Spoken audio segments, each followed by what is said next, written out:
There are a ton of different options for builds in Path of Exile 2. From the meta screen melters to the simple mono element ones, there's something for everyone. But the process to making the build can be daunting and honestly intimidating after looking at the passive skill tree for the first time. In this video, I want to help break down the mystique behind this process so you can make the absolute best build for your character in Path of Exile 2. Remember, no matter what the meta is or what people tell you is broken, blah, blah, blah, blah, if you're not having fun, then the build is effectively useless. If this is your first time on my channel, the way I do things is by upfronting the knowledge in my videos. So with that being said, let me give you the big rules of thumb I've learned when it comes to making your build. It's actually pretty simple.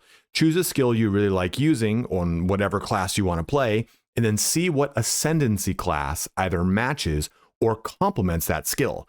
From there, build other skills into the total 9 you're allowed to get a toolkit that fits both your playstyle and has complementary bonuses that lend to the main skill you want to use. And I'll show you how we build this out later in the video. Now, part of this process is also choosing a primary form of defense, energy shield, evasion, armor, and/or block, with a secondary emphasis on health and mana regen. Focusing on one, if not multiple of those, will allow you to strike a balance between good damage and good defense. There's more to this, but we'll talk about that in its relevant section below. To put this into perspective, I main a warrior, and I wanted to use totems, so I chose the Warbringer Ascendancy. Once I started playing the class more, I learned how much the abilities I wanted to use focused around Slam, Aftershock, and Shockwave. So I focused my passive skills around those aspects, adding in block chance for my shield and fire damage for further ailment damage to deliver a custom build that I'm actually really proud of and is tons of fun to watch. It's the build you're seeing right now. But that's the too long didn't watch of this process. I'll try to make this video as brief as I can, but it's a dense subject and I'm kind of a wordy individual. To help you out, I've broken the video up into chapters. So simply navigate to the part of the video that interests you the most. And if that's all you wanted to know, please feel free to shut the video down and get back to enjoying your build in Path of Exile, or Path of Exile, not Path of Exile 2, Path of Exile 2. Before you head out, please don't forget to like, comment, and subscribe if this video ends up helping you, as that helps me in a huge way. Also, check me out on Twitch, where I stream this game and plenty more, linked below. Lastly, the builder that I'm going to be using in this video and that I use for all my videos is linked below. I am a Mobalytics partner, so clicking that link and then navigating around as you wish helps me out a ton as well.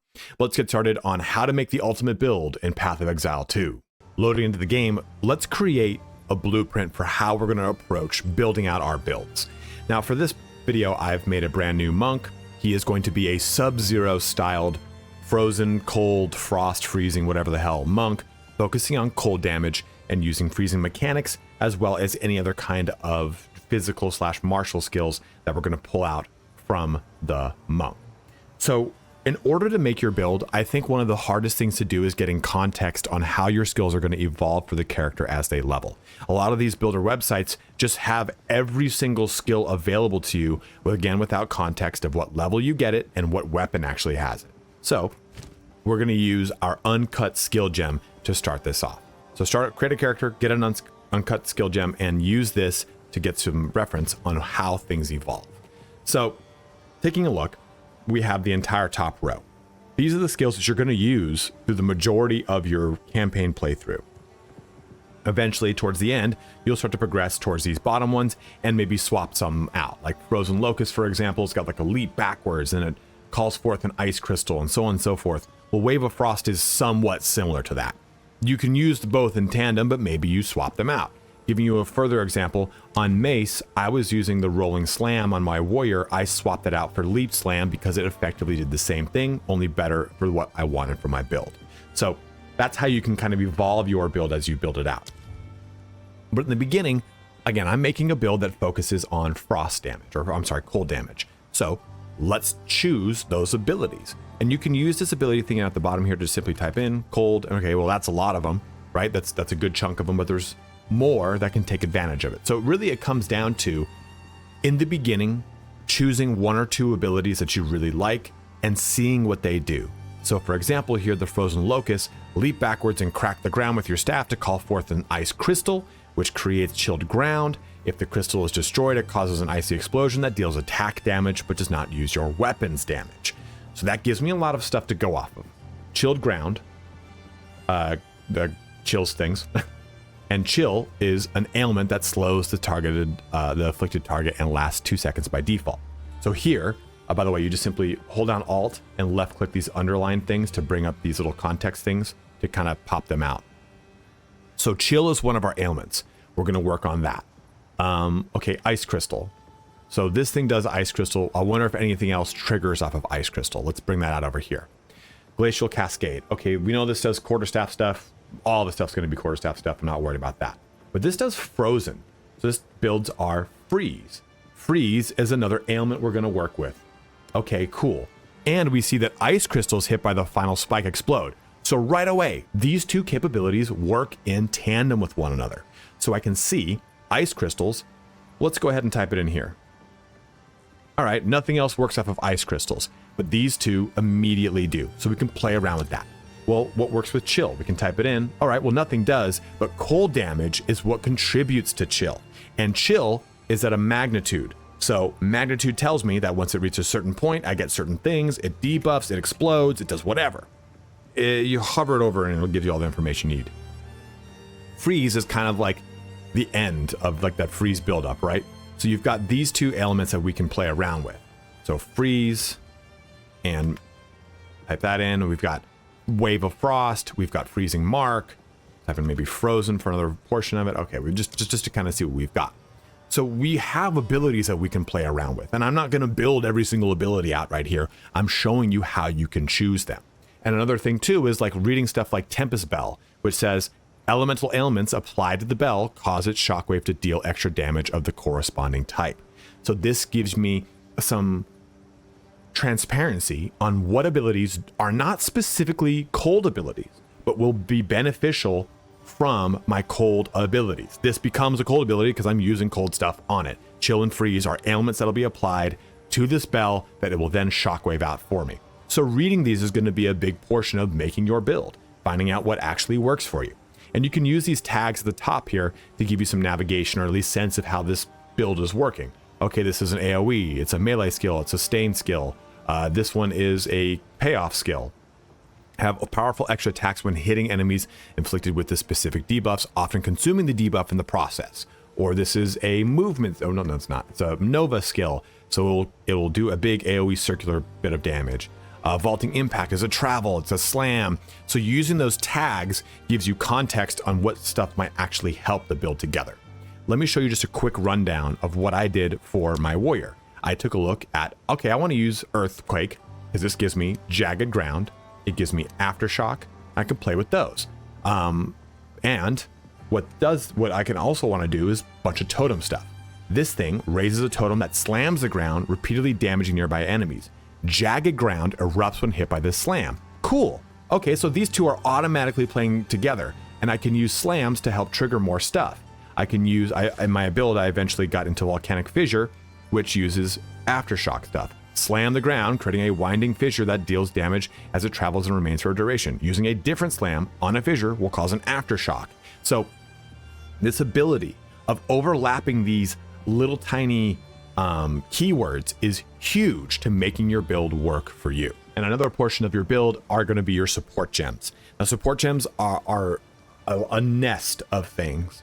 But what I'll tell you is every time you use your support gems, make sure you click this button at the bottom. Show recommended gems. Now you can see all the gems that specific ability can use. This will change as I click through these abilities. It'll be something different. So Falling Thunder can use acceleration. Quarterstaff Strike cannot. So just click through, make sure you take a look at them. And we're going to just, as a blanket, type in cold. Cool. All these abilities are in some way, shape, or form going to affect, negatively or positively, cold damage. Frost Nexus here creates chilled ground for 4 seconds when they freeze an enemy. Chilled ground is something that we're going to be getting from some of our abilities, right? So you can see that these little underlying context clues help you basically have the cookie crumbs or the breadcrumbs. It's breadcrumbs, not cookie crumbs. The breadcrumbs to create the build how you want it to work. And even further down, Frost Penetration, Biting Frost, Cold Exposure, Frost Fire. Just keep in mind, any of these support gems that have highlighted text like this, that highlighted text is going to show you something that works contrary to the unhighlighted text. So this will do extra cold damage, but I'll now do less fire and lightning damage. So this is also a way that you can add cold into an ability that either does no cold damage or make it so cold damage is done more on a specific ability. Because most of the time it'll say this converts 60% of physical damage to cold. Well, now this converts an additional 25% to cold. So just keep those things in mind when you're looking at this process. The support gems is a big nest. You're just going to kind of sift through these, read these, get yourself an opinion of which ones are going to work for you. I'll tell you that I have constantly been buying ones like, oh, let's see how this works, and just swapping it off. Remember, nothing in this game is permanent except for the choice of class and your ascendancy. You can swap off any skill gem, you can swap off any support gem, go ahead and put it in your stash and use it on another character. Here's a bunch of the ones that I've used on all my other characters. I can go ahead and just pull them onto my character if they can be used. So don't feel like using a support gem for something that you're not going to use is wasted. You can use it on another character, play and experiment with all this. And there's plenty of abilities that are not simply cold related that will help your character. So for example here, Quarterstaff Strike, let's type in Martial Tempo. Well, this is not a cold ability, but supported skills have a 25% more attack speed. So sifting through support gems is going to be very time consuming, but it's a real great way to unlock more power of your abilities. And as you evolve your skills that you have on your build, you'll get more support gems or choose different support gems that maybe now lean into a different direction for yourself. Maybe you're going now with more Aftershock stuff. So you'll do more Aftershock stuff or Slam stuff or whatever it is that you're now choosing more skills that play along with that mechanic. We've talked about all of our skills. We've talked about our support gems. The other thing we want to look at quickly before jumping into the passive skill tree is the choice of our Ascendancy. Every class has 2 Ascendancies currently. They will have 3 at launch, and you have 8 Ascendancy points. You'll get them at Act 2, at Cruel Act 2, and then 4 more in the end game.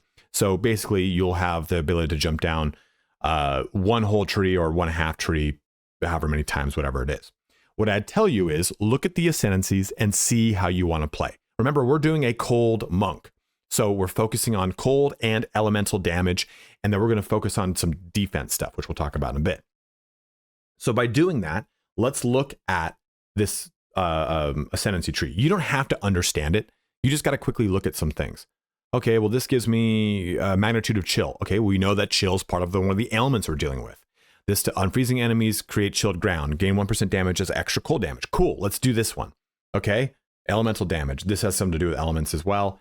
This is shock. Well, we're not using shock, but that's part of it, at least. Okay, critical hit chance. Critical hits ignore non-negative enemy monster elemental resistances. That's huge. If they've got 50% cold resistance, my critical hits will bypass that 50% cold resistance. So this tells me all I need to know. For example, too, on a practical note, I played, my main is a warrior. I wanted to use totems. The Warbringer is the only Ascendancy that uses totems. So that was a natural fit for me. So these Ascendancies won't overlap in the sense that they cause analysis paralysis of saying, well, I am a cold monk, but is it still good to go with the other Ascendancy? No, this is the only Ascendancy that works for cold monk. Maybe, yeah, there's a way to do it on Chiula and in a way I don't know really how it works, but the Ascendancies will give you one or another play style to tap into. So you're tapping into that play style and the benefits that that Ascendancy affords you, and then choosing that and moving on. You're not going to get stuck in the whole whirlwind of like, oh, but will this also benefit these abilities? It will not. You're only going to choose one way or the other. So let's now take a look at, of course, I know that you can somehow do overlapping stuff, but I'm not trying to go there. Let's now take a look at how the passive tree works and how this can be divided up easily. So before you take a look at the passive tree and get completely overwhelmed, this is what you need to take a look at. Your class sits in one of these sectors, quadrants, whatever you want to call them. And within that, you can see how this tree is then divided. So we're playing a monk. So the tree over here is intelligence and dexterity focused, just like monk is. If you're playing sorceress or witch, it's up here. Warrior is down over here with just strength. Basically, the north or southeast and southwest are focused solely on one stat, and then northwest, northeast, and south are focused on a combination in dex strength, or in strength, whatever it is. So right now, Templar or Druid, no one's starting here, no one's tapping into these unless they're going there through one of the ones that are attached to it. As your character, you're pretty much only going to tap into the one that you start in and the one to the left and to the right. So we're a monk, so we'll tap into probably some intelligence stuff and maybe some dexterity stuff. Well, who knows? We'll take a look. But don't let the tree overwhelm you. You're really only going to be using 3 of these little sectors, if that. My warrior, I'm only pretty much in this sector with a little bit down over here because there's a minor overlap. But by and large, it's just down in this region. So don't get freaked out when you see the whole tree. Just look where your stuff is, because that's probably where the majority of your benefits are going to be. If you want to jump into, like, again, a warrior that maybe uses a bunch of witch minions, yeah, you've got a very specific build in mind that's going to go a very big direction. But if you're just jumping in and kind of flying by the seat of your pants, don't worry about it. Remember, the passive skills can easily be respec'd for just some gold. It does scale with your level, so it will get expensive, but still, the point remains, you can just simply respec and choose a different direction if you so wish. And that brings us over here to deciding how this passive tree is going to progress. We're focused on cold damage. And with that, we can maybe focus now on some critical hits. We saw how the Ascendancy can benefit from some critical hits, right? But we also have to decide on a defense. And I'm going to talk about that in the next section. So let's go ahead and press this and type in cold. All right, well, those are all the nodes around me that I have cold. Let's type in frozen. Okay, that's some stuff for frozen. Let's type in chill. Okay, that's some stuff for chill. These are all the things that we looked at earlier in the active skills, right? Those were all the tags. Well, chill and frozen are both ailments. Okay, here's all my ailment stuff around me. What about elemental? Oh man, look at that big cluster there. Look at this big cluster over here. So we already have a good sense of direction of what we want to take advantage of. And when you take a look at these, when you kind of zoom in, the notable, which is this right here, and the little picture behind it usually correspond to whatever it is. So let's look at this one. That's like a thing for mana, so it's like a little mana thing, but like, or the shape of the actual thing itself. Like, for example, this is shaped like a bow. So all these are bow related. This is shaped like a sword. So all of these are sword related. This one is shaped like a flame, or like a drop, right? That is all flame related. Same thing over here. So, or even if you want to go up to the sorceress, you can get a sense of which one of these is frost, which one of these is fire, and which one of these is lightning without even having to hover over any of them. So use the shapes as, again, further context clues on what's going on with the character. Okay, well, again, over here, I can see there's a bunch of stuff giving me context clues from just the pictures alone, or this is for the staff. So looking at these little things ahead of time is a good way to get a sense for the way the character is going to progress. And so let's go ahead and maybe type in, let's just do cold again, right? Okay, so we start right here. Maybe I want to just immediately jump into some cold damage right there for some freeze buildup. Cool, that's great. That's some easy steps right there. We've used some of our points. And what's another one? Okay, we've got some over here. Maybe we go ahead and click this location. Cool, so that's another one. We've progressed this a little bit. What you should know though, is when it comes to choosing these nodes, if I jump into a location, you don't need to take every single location within it. By and large, that is not recommended. It's recommended that you choose the notable, which is this big one right here, and then choose the minor nodes that get you to that notable and give you the most benefit for the way you're going to play, not everything within. Let's look at this one right here. 50% increased critical hit chance against enemies on full life, and then 80% against enemies that are on full life. Damage with hits against enemies that are on full life cannot be blinded while on full life, whatever it is.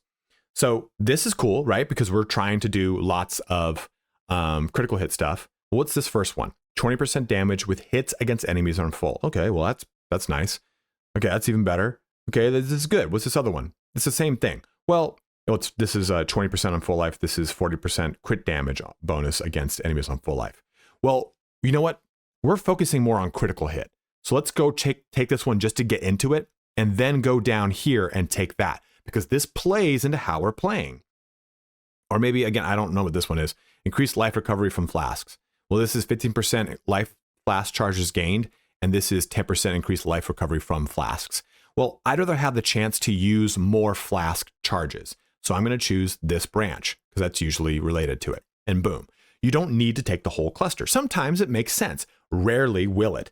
Again, here's another one right here. We just chose this chill one. Well, I'm not going to be using lightning, so there's no reason to take these two. But I am going to take advantage of this one right here, because this has magnitude of chill and chill duration for enemies. And this is going to give me that same thing for magnitude of chill.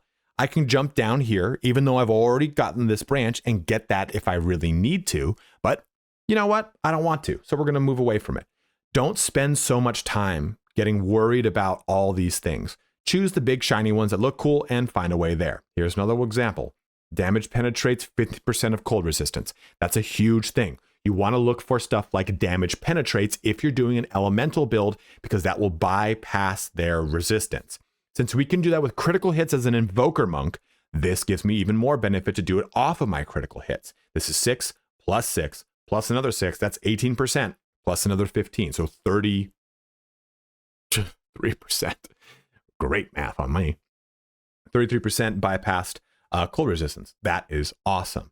So these are just some tips on how you can navigate this skill tree without getting overwhelmed by this skill tree. Now, one thing that the monk takes advantage of too is also power charges. So see if your character uses charges and then take advantage of them. Monk uses power charges quite a bit. The ranger will use frenzy charges quite a bit. If you're a warrior, they can tap into very easily. Oh God, where are they? There you go. Endurance charges. So if you have any of these charges, you can use these that make sense. And then just read around it. 5% chance that if you would gain power charges, you instead gain up to the max power charges. Well, what's the one before this? Increased energy shield if you've consumed a power charge recently. This is going to segue very well into our next subject about defense, because this one says energy shield. Another one of these, which is, let's go ahead and type in power charge. So now I can see all the power charges on the map here. This one up here, though, says increase power charge duration, and then does the same thing. You know, it goes increase critical damage bonus if you've gained a power charge recently, but +1 max power charges, just like this one does, but it gives me different benefits with it. Or this one over here is critical damage bonus if you've consumed, and then up to +2 max power charges. So you can choose these in a way that makes sense for the character's build. Do I want energy shield bonuses? Do I want to focus on power charge duration? Do I want to get more critical damage bonus? Just take a look. There's a lot of overlapping passives on this tree, which give you bonuses, but are bonused in a different way. Using this example down over here for warrior, like where is the, let me type in endurance charge. So here's an endurance charge, right? Well, this gives me increased armor if you've consumed an endurance charge recently. Or this one is increases the endurance charge duration. Or this one is recover 2% life for each endurance charge consumed. So if you're using endurance charge, maybe this works off of a specific way you're approaching the endurance charge, or maybe whatever mechanics are built into the character. So we've done a little focus here on cold damage, and we've tried to spice in some other stuff here and there. But another big part of making your build outside of the offense is the defense. And defense comes down to the primary defense that you're going to be using on your character. Every single character needs resistance and health. That doesn't matter what class you're playing. So those are givens. You will always work towards those things. You'll always want to increase them. You'll get something like minus 10% resistance as a penalty every single act. So you're always wanting to increase those. And again, your health. But the big one that you're going to focus on for your build is the primary active defense of your character. Active might be a loose term, but that's either going to be armor, evasion, energy shield, or block in some way, shape, or form. You can even mix and match those. Like my warrior, I use block chance and armor. We're playing a monk, so it's very easy for us to tap into both evasion and energy shield. Some of those will have caps. Block, for example, has a 75% cap. That if I'm in the game and I hover over this, it'll tell me here that chance to block, this is at 0%. Once it reaches 75, any additional benefit I get only helps me out if I get some sort of penalty. So those are important things here. And you can see if I hover over these mechanics, it gives me plenty of information on how they all work. So with that in mind, let's type in evasion.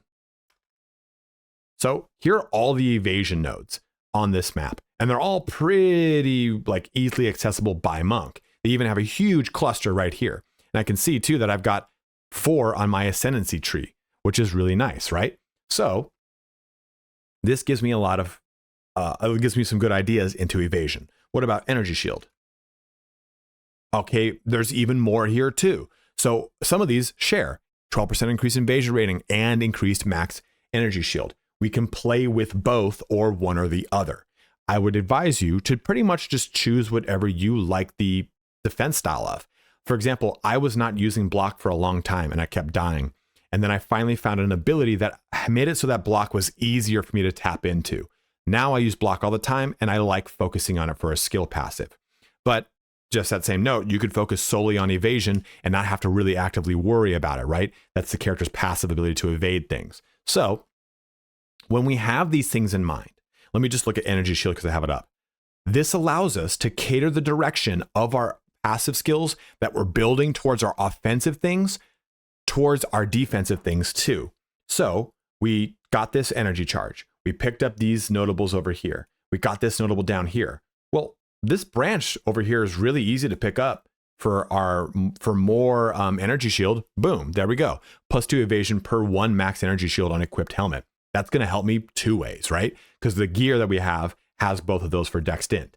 Or in the very beginning, we chose the defensives that worked the most for our character. So that is a really great way to just tap into it. And we can even see, hey, we went this direction to get this notable, but we're really close to just doing faster start and then faster start of energy shield recharge, 30% increased stun threshold while on full life. Or even instead, I can go up here, get the same thing I've been getting this direction and get this notable too for even more increased evasion rating and max energy shield. So you don't want to focus solely on offense. You don't want to focus solely on defense. You need to choose as the player while you're playing, okay, I'm doing pretty good damage right now. I'm able to clear waves. I'm able to kill individual monsters and I'm able to kill bosses and I'm able to kill rare monsters pretty well. But my survivability is hurting. Well, then you need to decide when that time comes to invest more on those passives that give you those defensive characteristics to push your character to the goal line. If you're just blowing through everything but dying at the anytime something sneezes at you, it's time to get some evasion, some energy shield, some armor, some block, whatever it is. If contrary to that, you're just tanking through it all, but you really can't kill things, it's time to now jump more into your elemental damage or your damage penetration. All those little bits of stuff that are going to spice some more into your build. It's a balancing act. You're going to constantly be doing this with this build unless you have the foresight to be able to do this all the way through and know the progression. You don't right now because none of us are level 100. And once you get to that max level, you'll then have a better sense of at what points you need more survivability or more offensive capabilities based off of the scaling of the difficulty you're approaching. So don't worry about it. Just play through, try to choose the offensive and defensive things that match the pace of the character. You're dying a lot? Well, respec a couple points and put it into offense. Or defense, sorry. You're just not killing things fast enough? Same thing. Jump back a couple points, put it into offense now. So with that though, I want to say that there's another portion to this that is not a direct defensive capability, but it is a very important thing, and that is regen. So I'm just going to type in regen and you can see here that it shows me increased mana regeneration rate and increased mana generation rate. It's all over the place. Regen is another big portion of defense in this game. In Path of Exile 1, you could regenerate an astounding amount. Not so much here in Path of Exile 2. But in the early portions of the game, it can help give you that little bit of an edge when you're dealing with a boss that would otherwise punish you for using too many flasks too fast. Regen gives you a lot of passive resource regeneration to get you or keep you in the fight for longer. Now, in the example of a monk, you can see that we really don't have, what is it over here? It's called health regen. It's usually called regenerate. Generate life. We don't have a whole ton of life regeneration in our like kind of available path.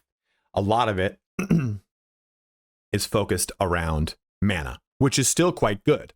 So you can get around that though by using stuff like Life Leech as another form of defense. Gain 3 life per enemy killed. This allows you to kill adds during boss fights and get some health back. But tapping into health and or mana regen early in your build is a great way to keep you strong and viable through portions of the fight that you didn't expect to become an endurance fight, which a lot of the longer fights in this game become. So that touches on our offense, that touches on our defense. We've gone over our active skills, our passive skills. We've gone over everything. Let's kind of bring it together a little bit more now. And to do so, I'm going to show you how to bring this all together using my warrior, which I've spent a lot of time fine-tuning and adjusting this. This used to be a build that went in a whole different direction. I used to go all the way up here and I was spreading myself so thin across a lot of different mechanics. That's not the case here anymore. So I'm actually going to do this here. I'm going to bring this out. I'm going to scroll up. We're going to press edit so that I can type in stuff. So if you want to play a warrior and you want this build, I'm more than happy to share it for you. I'm going to do a whole video on it. But in the beginning, right, we start over here and we're going to go down this progression path. And I've decided, you know what? I'm going to focus on a lot of melee damage and I'm going to focus on a lot of fire damage for this character. So let's go ahead and pick up fire damage here to penetrate the fire of the resistance of things. Let's go ahead and pick these up for increased melee damage all the way across the board. But we also want to focus on AoE and stuns. Well, I've gone ahead and done area of effect attacks right here. Boom, that helps me out. Now, at this point, we're still pretty early in the game, but I am noticing that my health is kind of running ramshod. I'm getting beat up a lot. Well, here's armor. A lot of armor, in fact. 80% increased armor from equipped body armor. And then over into this node, that guy, oh, that should be there. 15% increased armor. So I'm starting to really get more armor and regeneration online for my build. And I've got the chance now to tap into more fire over here, which is another focus for my build, or the totems. Remember we talked about my Warbringer? Well, the Warbringer is the only one that has access to cool totem stuff. So I've gone ahead and gotten the totem stuff for my Ascendancy on Warbringer. And eventually though, I'd like to have more defense in this build. The totem is going to afford me tons of wave clear and a lot of damage. So I have this increased block chance. That is my active defense for this character. And what have I done to tap into that? I've picked up the nodes that make sense. So this is increased block chance, increased block chance. And guess what? It's more block chance. I can go up here, but this is increased defense from equipped shield. I don't want that. I want to hit my 75% threshold. This one gives me 40. This is 5, 10, 15, plus an additional 10. I'm at 25, plus that 40. That brings me to 65. I only need 10% more block chance, and I'm good. So let's kind of snake down over here. Okay, this is going to give me 5 and 10 more block chance. And then look at this, 1% increased damage per 1% chance to block. So now my character has 75% increased damage, and they've maxed out their defensive characteristic of block through their passives. They're going to get even more block chance from the shield itself, which will help me on any negative things that come my way. This is how you bring these things together, by kind of going down the path that gets you to what you want. I just simply typed in here and said, okay, which one of these highlighted things is going to get me on the path to what I want? And when I saw this one, it was like, okay, that only increases my defense, but it also increases my damage. Let's go there. But along this path, I also was able to pick this up. So this is going to increase my endurance charges, which I use from a specific yell in the game. And this is going to increase my armor if you've consumed that charge. So basically, I just made it so that yell that is going to consume that charge now gives me an auto 40% increase to my armor. That's more defensive characteristics. But this is en route to more buffs to my totems and more buffs to my defense. So I've just kind of taken the routes that make sense. Or back going over here, we went with our fire, and I wanted to get more totem buffs. They're all over here. With this one, 25% increased damage to you while you have a totem active. And we're doing more fire stuff, right? Well, up here for more elemental damage, more fire damage.